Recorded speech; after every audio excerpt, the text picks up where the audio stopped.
그러니까 우리가 이제 휴머노이드 로봇 뭐 이걸 얘기하면서 피지컬 AI를 얘기를 합니다. 쉽게 얘기하면은 피지컬 AI는 뇌를 의미하고 브레인을 의미하고 로봇은 바디를 의미하는 거죠. 여러분 현재 뇌를 만드는 기업들이 많습니다. 대표적으로 보스턴 다이내믹스가 2026년 들어서 아주 잘한 게 뭡니까? 2025년 말쯤에 결정을 했겠죠. 바디는 몸은 로봇공학, 메카니컬 엔지니어링은 우리가 하고 뇌는 우리 구글 걸 쓰자. 그래서 구글에는 여러분 모델이 두 개가 있습니다. 하나는 제미나이라고 이름 붙여진 것은 거대 언어 모델. 또 하나는 이름이 제미나이 로보틱스예요. 이거는 월드 파운데이션 모델에 기반하고 있는 피지컬 AI의 이름입니다. 구글식 이름이에요. 그러니까 같은 AI가 아니에요. 제미나이와 제미나이 로보틱스는. 그래서 보스턴 다이내믹스의 아틀라스에 들어가고 있는 것은 제미나이 로보틱스. 자, 이것에 대한 훈련 연습장은 엔비디아가 제공해주고 있는 시뮬레이터 공간인 옴니버스라는 일종의 디지털 트윈이라고 볼 수 있죠. 훈련하고 훈련 데이터는 현대자동차의 공장에서 가져온다.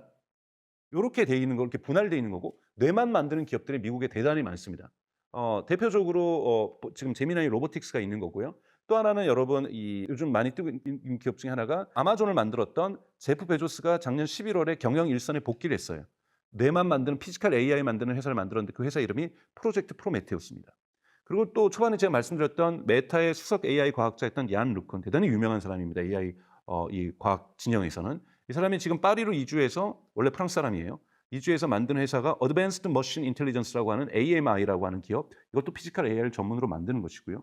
또는 바디도 만들면서 뇌도 만드는 기업도 있어요. 대표적으로 테슬라. 또는 여러분들이 요즘 영상에서 많이 보는 피규어 AI.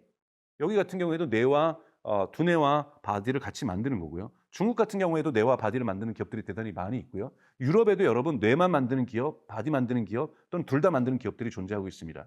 이런 부분에서 피지컬 AI는 뇌에 해당된다. 그리고 보스턴 다이내믹스는 이제는 바디에 해당된다. 그래서 피지컬 AI의 기본적인 것은 월드 모델, 파운데이션 모델이라고 얘기를 하는데요.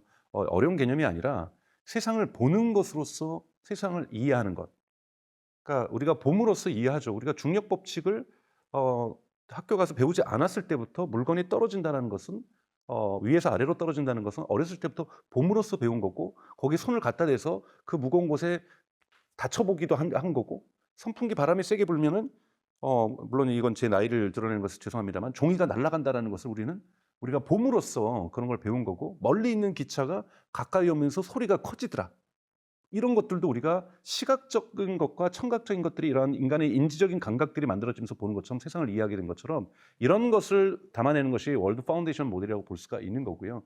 결국은 이것은 우리가 살고 있는 물리 세계에 대한 법칙들, 우리가 거주하고 있고 우리가 일하는 공간에 대한 이해들, 여기에서 지능들을 만들어내려고 하는 것이 월드 파운데이션 모델이라고 볼 수 있고 이것의 구체적인 적용 형태가 즉 공장에 적용하거나 자동차에 적용하거나 로봇에 적용하는 것을 우리가 피지컬 AI라고 부릅니다. 그러다 보니 이쪽 시장이 더 커지겠는데 뭐 거칠게 표현한다라면 거대 언어 모델은 화이트 칼라가 주로 쓰는 업무의 효율성을 높인다라면 피지컬 AI는 블루 칼라가 전 세계 제조가 이와 관련된 이득을 볼 수 있겠는데 뭐 이런 이야기 또는 자율주행도 궁극에서는 피지컬 AI라고 볼 수가 있죠. 이러면서 이 시장이 앞으로 더욱더 인류가 지금까지 경험해보지 못했던 시장의 규모를 만들 수 있다는 부분에서 피지컬 AI가 더 크다. 이렇게 얘기를 하고 있는 거예요. 즉 기술적인 논쟁에서 거대 언어 모델이 갖고 있는 한계를 극복해야만 한다는 측에서 피지컬 AI와 월드 파운데이션 모델을 주장하기도 하고 이 주장이 뭐 타당성이 있는지 맞는지는 좀 더 지켜봐야 될 거고 그리고 시장 자체로 볼 때는 화이트 칼라 노동과 블루 칼라 노동에서 LLM과 거대 언어 모델과 피지컬 AI 또는 월드 파운데이션 모델을 구별하기도 합니다. 피지컬 AI는 여러분 아직까지 연구소에 있습니다. 지금 산업 현장에서 로봇은 엄청나게 많이 보급되고 있죠. 한국도 로봇의 밀도라고 하죠. 즉 작업 현장에서 흔히 말해서 1인 노동자당 몇 명의 로봇이 있느냐 뭐 이런 식으로 따지는 것 한국도 높은 편이고요. 중국도 매우 높은 편이고요. 자, 여기 쓰는 산업용 로봇, 한국에도 산업용 로봇을 만들고 있는 기업들이 많이 있죠.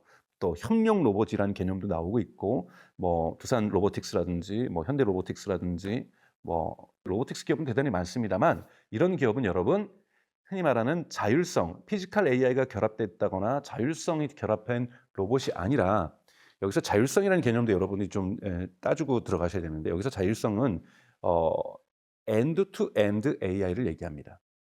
end-to-end AI라는 건 뭐냐면 한쪽 end는 뭐냐면 인지하고 인식하는 거예요. 내 주변에 있는 사물이 무엇인지.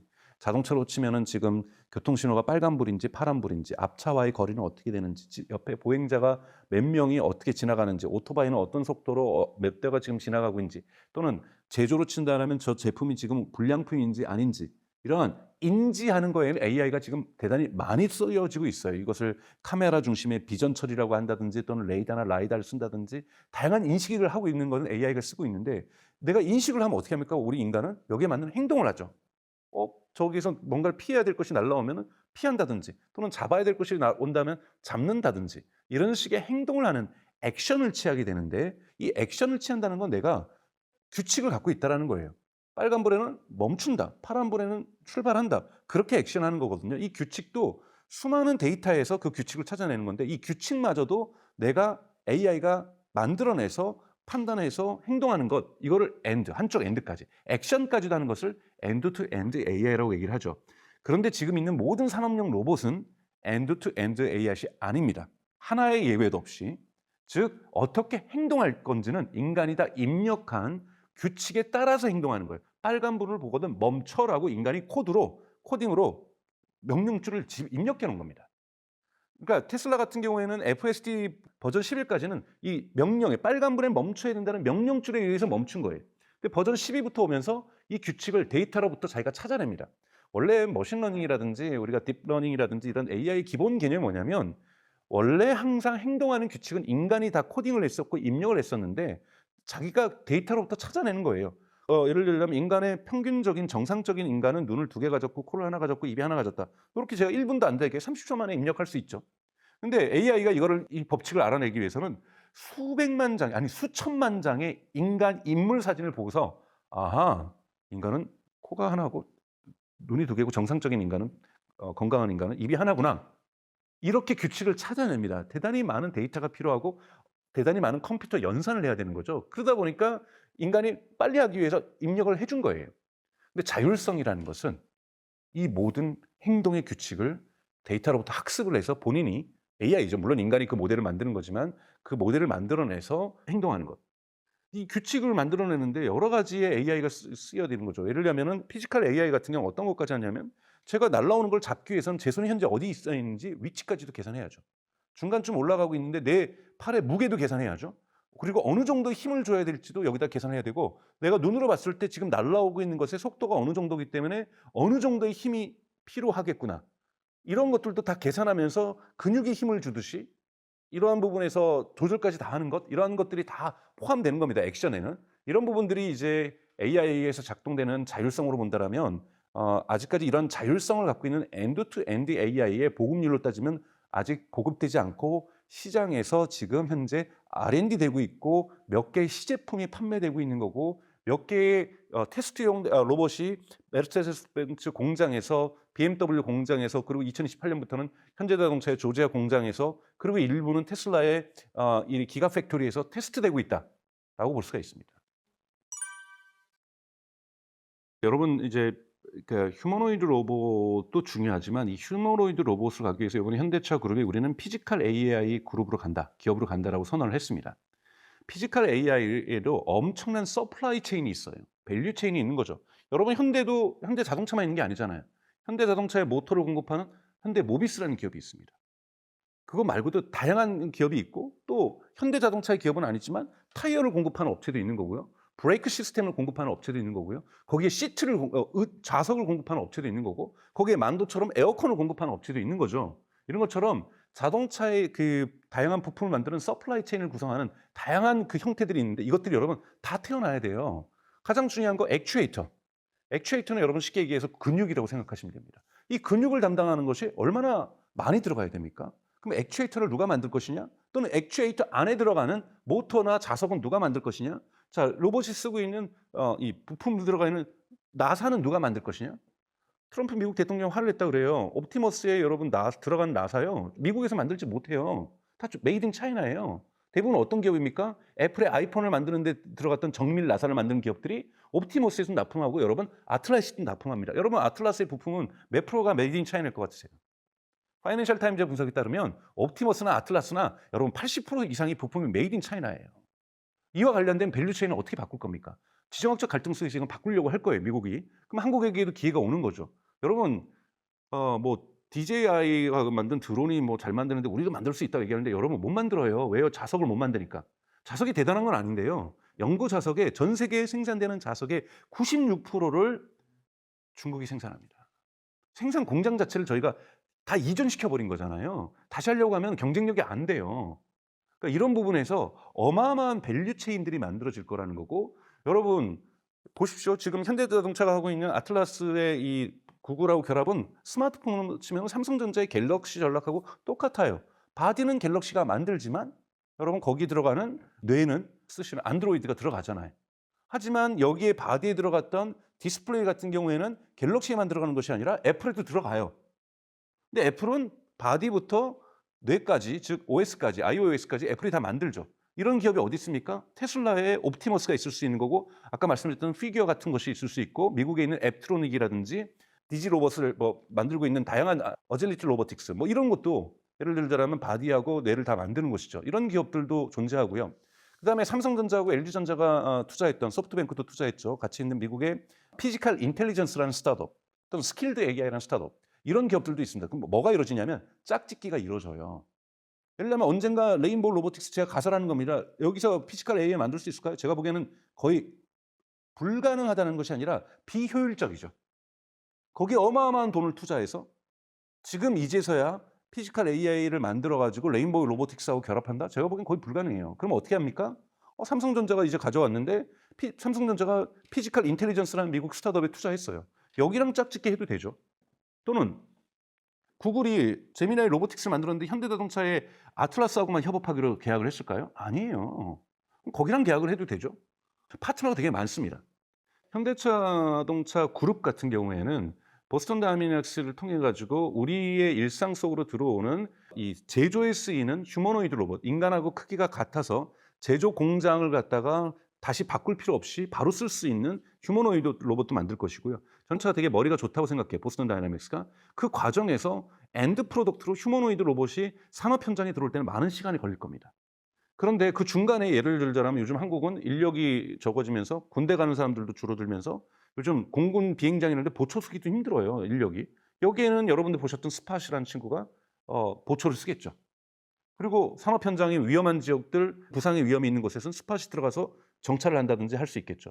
이런 식으로 완전히 휴머노이드 로봇이 아니더라도 지금 만들고 있는 로봇에 엔드 투 엔드 AI를 결합시켜서 위기가 닥친다면 바로 대응할 수 있는 이런 식의 그 스팟이라는 중간 프로덕트도 만들 거고요. 그리고 현대 모비스는 액추에이터라는 기업으로 전문 기업으로 진화한다고 얘기를 했어요. 그러면 왜 보스턴 다이나믹스에만 액추에이터를 납품할까요? 아니죠. 다른 기업에도 액추에이터를 납품하려고 할 겁니다. 지금 독일의 셰퍼 같은 경우에도 지금 액추에이터 만드는 기업으로 전환하겠다고 선언을 하고 있고 테슬라도 우리도 액추에이터를 직접 설계하겠다. 제조는 아마 하지 않을 거예요. 설계를 하겠다고 얘기를 하고 있어요. 여기에도 예를 들자면은 이 제조 전문 기업과 설계 전문 기업이 분화될 수도 있는 거고요. 이런 부분을 현대자동차가 하겠다라는 것이 이 방향을 잘 잡았다고 생각이 들어요. 여러분 이 피지컬 AI가 쓸 수 있는 건 또 방산에도 존재하고 있거든요. 그래서 방산 산업에도 진출할 수가 있고요. 피지컬 AI로. 그리고 제조 부분에 들어가서 본인들의 자동차 산업에도 적용할 수도 있는 거고 그리고 자율주행도 우리가 피지컬 AI이기 때문에 자율주행 산업에도 들어갈 수 있는 거고 자율주행 기초에서 로보택시 산업에도 들어갈 수 있는 거고 여기에 밸류체인에 들어가는 서플라이어로서 1차 벤더로서 예를 들면 액추에이터를 전문적으로 만드는 기업들 그리고 여기에도 엄청난 여러분 칩도 들어가잖아요. 반도체도. 그래서 테슬라가 뭐라고 얘기를 했습니까? AI5 칩, 즉 하드웨어 과거에는 3, 4로 불렀던 걸 요즘 AI 3, 4로 쓰는데 지금 AI 4가 지금 테슬라의 모델 Y 주니퍼에 들어가고 있죠. 그래서 AI5에 대한 테이프 아웃, 즉 설계를 끝내가지고 이제 TSMC가 제조에 들어갑니다. 삼성전자도 좀 같이 참여하고 있고요. 이 제조에 들어가는 것은 테슬라의 차량에 들어가지 않고 다 휴머노이드 로봇이라든지 우주 데이터 센터에 들어간다고 얘기를 하고 있어요. 즉 여러분 자율주행을 위해서도 차량에도 NPU 칩이 엄청나게 들어가야 되죠. 고성능 칩이 들어가야 되지만 로봇에서 들어가야 됩니다. 이 로봇에 들어가는 칩을 현대자동차는 언제까지 외주할 것이 아니라 본인들도 뭐 설계에 들어가 볼 수도 있는 거고요. 시장은 열려 있고요. 또 배터리도 엄청나게 필요합니다. 여러분 배터리가 지금 4시간 이상을 잘 못 가잖아요. 휴머노이드 로봇이. 왜입니까? 자동차에는 배터리가 들어갈 수 있는 공간이 크지만 휴머노이드 로봇은 작아가지고 배터리가 들어갈 공간이 적어요. 그러면 결국은 고성능 배터리가 필요하게 되는 거고 여러분 2026년의 배터리가 2030년에도 그대로 쓰일까요? 네버. 아니에요. 절대 아니죠. 그러면 당장은 2026년은 외부의 배터리를 쓰더라도 2036년에는 현대자동차 그룹도 자신들의 배터리를 집어일 수 있는 거예요. 그렇기 때문에 여기에 대한 R&D 투자도 분명하게 할 거고요. 산업의 판이 완전히 새롭게 짜지고 있다는 거죠. 이런 부분들을 보신다라면 현대자동차 그룹의 어떠한 전략적인 새로운 탈바꿈 이런 부분들은 좀 매우 영리한 매우 현명한 판단이라고 좀 보고 있습니다. 조금 정밀하게 본다라면 완전히 같은 방향이라고 할 수는 없죠. 왜냐하면 현대자동차 같은 경우에 AI 기술을 외부에 의존하고 있죠. 자율주행은 엔비디아의 알파마요에 이제 의존하게 되는 거고 그리고 아틀라스 같은 경우에는 제미나이 로보틱스에 의존하게 되는 거죠. 하지만 현대자동차가 가지고 있는 것은 두 가지가 저는 가장 잘했다고 보는데 하나는 전기자동차를 대단히 빠르게 사업에 들어갔다라는 것, 그다음에 보스턴 다이나믹스를 인수했다라는 것, 그래서 이 부분에 들어갔다는 건 정말 좋은 교두부를 확보했다고 볼 수가 있습니다. 요즘 이런 것을 일렉트릭 테크 스택이라고 얘기를 합니다. 일렉트릭 테크 스택, 테슬라를 한번 보세요. 맨 밑에 배터리가 있습니다. 그다음에 모터가 있어요. 그다음에 파워 일렉트리닉스. 이건 전자 제어라고 얘기하는데요. 우리가 스마트폰의 온오프가 아니라 이 자동차와 같은 것의 전기를 제어하는 것. 이거보다 더 큰 데이터 센터의 전기를 제어하는 것. 교류와 직류를 컨버팅하는 것.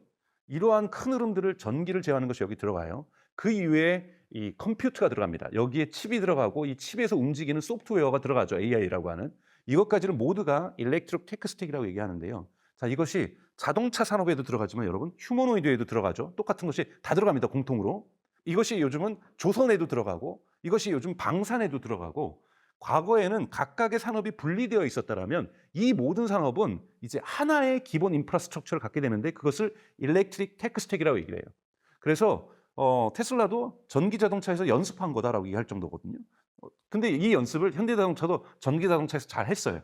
그래서 이 일렉트릭 테크 스택을 갖는 것이 여러분 대단히 중요합니다. 이걸 갖게 되면 전기 자동차에만 있었던 것을 드론에다 적용할 수 있고 이것을 휴머노이드에 적용할 수 있고 이거를 군함에다 적용할 수 있고 다양한 산업에다 적용할 수가 있는 거기 때문에 공통 산업 기반이 이제 산업의 공통 기반이 만들어지고 있는 거예요. 이것이 일렉트릭 테크 스택이라는 부분. 이런 부분에서 테슬라도 여기에 의해 서 있는 거고 현대도 여기에 진입하고 있다는 부분에서 늦지 않게 나름대로 상대적으로 빠르게 진입하고 있다는 부분에서 긍정적이라고 볼 수가 있습니다. 그런 말이 있어요. 저는 정치적인 걸로 우리가 자꾸 기술을 이념적으로 판단하면 저는 안 된다고 생각해요. 어떤 에너지는 진보적이고 어떤 에너지는 보수적이고 그렇게 보시면 안 되죠. 전화기가 먼저 만들어졌을 때 아인슈타인이 민주주의가 올 것이다. 전화기는 민주주의를 부른다라고 얘기를 했어요. 웬걸요? 2년 안에 히틀러가 장악을 했는데. 여러분 기술은 누가 쓰는가에 따라 달라지는 것이지 기술 자체를 갖다가 정책으로 볼 필요가 없죠. 그런 부분에서 재생에너지를 저는 긍정적으로 볼 필요가 있고 저는 일론 머스크의 정책 노선에 동의하지 않습니다. 개인적으로는. 근데 그건 중요하지 않죠. 하지만 일론 머스크가 얘기했던 이러한 산업의 기반이 일론 머스크가 얘기한 거예요. 사실은 일렉트릭 테크 스택이라는 부분. 대단히 중요한 거고 미국 정부에서는 심지어는 그런 말도 해요. 미국 사회에서는 이 말을 가장 잘 따른 나라가 중국이다. 일론 머스크가 자기가 방향을 실현했는데 이 말대로 산업의 전반적인 흐름을 바꾼 나라는 중국이라는 얘기를 하고 있어요. 파이낸셜 타임즈가 2025년 10월 달에 뭐라고 얘기를 했냐면 The first electric state, 첫 번째 전기 국가로서 중국을 분석합니다. 중국은 산업 기반을 아까 말했던 일렉트릭 테크 스택으로 다 바꾸고 있어요. 중국의 전기 자동차의 성장을 여러분 우리 경험하고 있잖아요. 근데 그 저력이 여러분 그대로 중국의 휴머노이드 로봇 산업으로 가고 있어요. 그 저력이 그대로 피지컬 AI뿐만 아니라 LMN 기술에서도 중국이 쫓아오고 있는 겁니다. 모든 생태계의 이 스택이라고 하는 건 여러분 어려운 게 아니라 케이크 같은 거예요. 1단, 2단, 3단, 4단, 5단. 이걸 스택이라고 얘기를 하는 거거든요. 이 케이크를 요즘 엔비디아의 젠슨 왕도 되게 강조해요. 이번에 3월 달에 있었던 GTC에서도 엔비디아는 이 케이크를 만드는 회사다. 라고 얘기하면서 우리는 하나만 제품, GPU만 만드는 것이 아니라 AI 팩토리라는 생태계의 케이크를 만든다고 얘기를 하고 있어요. 여러분 산업이 전환될 때는 이 케이크를 가지는 것이 대단히 중요합니다. 그래야 산업이 변화되고 변동이 오더라도 즉각적으로 대단히 빠르게 유연하게 대응할 수 있는 거거든요. 그런데 중국은 정말로 일렉트릭 테크 스택을 완벽하게 갖추기 시작하고 있는 거예요. 이런 부분에서 산업적 저력은 대단히 높다라고 볼 수 있고 제가 중국을 잘한다 칭찬하는 거 아닙니다. 제가 이념적으로 칭찬하는 게 아니라 배울 건 배워야 되고 우리도 빨리 일렉트릭 테크 스택이 간다면 현대자동차 왜 주가가 오릅니까? 중국하고 비슷한 노선을 가서 그런 거예요. 엄밀하게 말하자면. 테슬라하고 비슷한 노선을 가서 그런 겁니다. 엄밀하게 말하자면. 근데 왜 이러한 기술적 방향이 우리가 여기다 이념적 잣대를 댑니까? 아니에요. 빨리 서둘러 한국 경제도 일렉트릭 테크 스택을 전면적으로 수용하고 여기에서의 국제 경쟁력을 키우는 것이 대단히 중요합니다. 때마침 지정학적 미중 갈등이 있네요. 너무나도 좋은 거죠. 지정학적 갈등이 여러분 경제에게 뭘 의미합니까? 시장의 기회를 얘기해요. 왜냐하면 시장에 진입하려고 그랬는데 우리가 지금 모터를 만든다고 생각해 보십시오. 자석을 만든다고 생각했는데 중국보다 만들면 50% 정도나 100% 비쌀 거예요.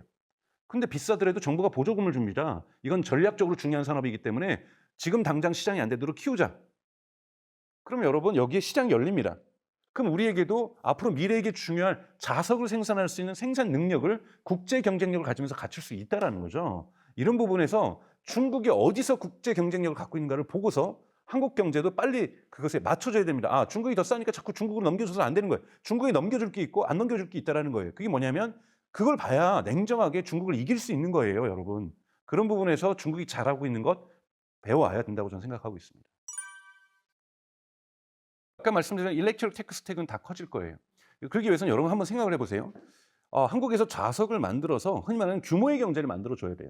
규모의 경제를 만든다는 건 여러분 한 개당 평균 생산 비용을 낮춘다는 의미입니다. 그래야 결국은 판매 가격을 낮출 수 있을 거 아니에요? 이 시장 경쟁력을 얘기하는 거예요. 그런데 한국에서 자석을 만들어서 쓸 데가 어디 있을까요? 현재로서는요, 규모의 경제가 안 나와요. 그러려면 다 바꿔야 돼요. 왜 우리는 오토바이를, 개솔린 오토바이를 아직도 타고 있나요? 100% 전기 오토바이로 바꿔야 됩니다. 그래야 거기 들어갈 자석을, 거기 들어갈 배터리를 한국 기업들이 규모의 경제로 만들 수가 있어요. 여러분, 통통배 어선? 그걸 왜 디젤로 모터로 쓰고 있어요? 다 배터리로 바꿔야 돼요. 그래야 규모의 경제를 내수 시장이 커질 수 있어요. 여러분 수출만 해서 자꾸 2차 전지 투자하시면서 왜 한국의 내수 시장을 생각 안 하세요? 내수 시장이 커져야 됩니다. 그러기 위해서는 자동차 시장만으로는 불가능해요. 자동차 시장도 다 바뀌어야 되고요. 오토바이 시장도 바뀌어야 되고요. 그리고 어선도 다 바뀌어야 되고요. 모든 구동 장치를 전기 모터로 바꿔버려야 됩니다. 보일러도요. 히트 펌프 만들어야 돼요. 여기에도 모터가 들어가야 됩니다. 여기에도 배터리가 들어가야 돼요. 죄송하지만 도시가스로 쓰는 요리장치 다 요즘 바뀌고 있잖아요. 인덕션으로. 다 인덕션으로 바꿔야 돼요. 그럴 때 여러분 시장의 규모가 커지는 겁니다. 시장의 규모가 커지면 내수 시장에 새로운 업체들이 도전장을 던질 수 있어요. 왜? 내수 시장 크니까 당장 수출 안 되더라도 한번 해볼래요. 그런 기업이 성장하는 겁니다. 또는 현대자동차 그룹이 다른 쪽으로 산업을 확장할 수가 있어요. 다른 기업들도 확장할 수 있습니다. 경제가 새로운 모멘텀을 맞는 겁니다. 근데 지금 그대로의 시장을 두게 되면 혁신을 안 할 경우에는 지금 잘 되는 기업만 잘 되는 거예요. 그리고 지금 잘 되는 기업이 국제 경쟁력을 잃어버리면 끝나는 겁니다. 하지만 저희의 경제의 체질을 완전히 바꿔버리면 내수 시장을 그걸로 바꿔버리면 여기에서 새로운 업체들이 새로운 기업들이 성장할 수 있고 수출할 수 있는 경쟁력을 내수 시장에서 먼저 가져갈 수가 있는 거죠. 반드시 여러분 내수 시장을 키워야 됩니다. 왜 우리가 사우스 아메리카, 저기 남미보다 빠르게 경제 성장을 70년대, 80년대 했습니까? 강력한 내수 시장이 존재했고 수출 시장도 동시에 존재했기 때문에 수출과 내수는 같이 가는 겁니다. 그러니까 요번에 여러분 영상에서 보셨을 거예요. 피규어가 이거 사람이 조작한 거 아니냐 막 그러니까 CEO가 화가 나가지고 익스닷컴에서 논쟁이 붙어가지고 지금 라이브로 6일째인가 7일째인가 지금 계속해서 소포를 뒤집는 일을 지금 생중계하고 있습니다. 그러니까 소포를 뒤집어서 그 밑에 있는 바코드가 밑으로 가게 뒤집고 있는 거예요. 여기에 휴머노이드 로봇의 경제학이 숨어져 있습니다. 많은 사람들이 질문해요. 왜 그거를 어렵게 로봇이에요? 카메라를 360도에 다 달아가지고 어디에 있든지 찍으면 되잖아요 라고 얘기를 해요. 여러분 그 정도의 일을 하는 공간에서는 그 정도의 카메라 시설을 비전 처리를 해가지고 다는 것은 돈이 많이 들어가요.